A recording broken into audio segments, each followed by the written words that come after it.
Cases आ गए तो उसके 100-150 होने में बहुत टाइम नहीं लगेगा, एक हफ्ते में बहुत तेजी से फैलेगा। इसलिए बहुत सारी प्रिवेंटिव एक्टिविटीज उस हिसाब से प्लान आउट की जाए।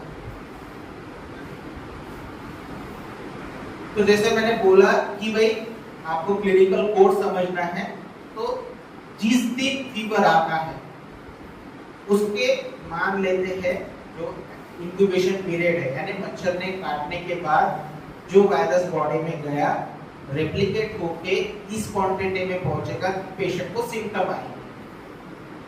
जैसे आज अगर मुझे मच्छर ने काटा तो आज ही मुझे सिम्टम्स नहीं आएंगे, क्योंकि जो वायरस है उसकी क्वांटिटी बढ़नी चाहिए।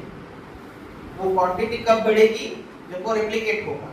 तो ये जो रेप्लिकेशन के लिए उसको 3 से 14 दिन का टाइम लगता है, जिसको इंक्यूबेशन पीरियड एवरेजली 7 दिन होते हैं। इस 7 मच्छर के काटने के बाद 7 दिन बाद बुखार आएगा। पहला सिम्टम आएगा बुखार, जो 2 से 7 दिन तक रहेगा। यानी बुखार आने के बाद किसी में 2 दिन में उतर जाएगा, किसी में 7 दिन तक रहेगा। ये जो पीरियड है, जो 7 दिन का पीरियड और उसके पहले वाले 2 दिन जिसमें वायरस हाई क्वांटिटी में रहेगा, वो हमारी वायरेमिक स्टेज है। उस स्टेज में पेशेंट को दिक्कत होती है, जिसमें पेशेंट दूसरों को भी ट्रांसमिट करने के चांसेस होते हैं, जैसे थ्रू वेक्टर। यानी उस समय में अगर कोई और मच्छर काटेगा तो वो दूसरे को ट्रांसमिट करेगा। इसमें जनरली जो ये 7 दिन में सिम्टम्स आते हैं, फीवर आएगा, फीवर कम होगा, डिहाइड्रेशन होगा। अगर सिंपल वाला होगा तो ठीक होगा, अगर सिंपल नहीं है, दिक्कत जा रही है, इम्यूनिटी डाउन है, तो वो आगे क्रिटिकल स्टेज में जाएगा, जो 1 से 2 दिन की रहेगी।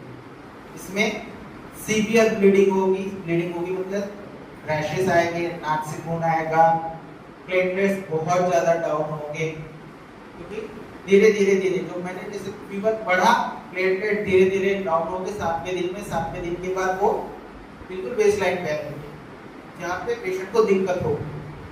अगर इसमें रिवर्ट नहीं किया गया तो पेशेंट आगे शॉक सिंड्रोम में जाके उसके कोलैप्स होने के चांसेस है। इस पीरियड में जो है क्रिटिकल स्टेज में जब आपकी वार्निंग दिखती है, उसके 2 ही दिन होते हैं कि जिसमें पेशेंट बहुत सीवियर होता है, उसको हम जैसे सिम्टम्स में ट्रीटमेंट देते हैं।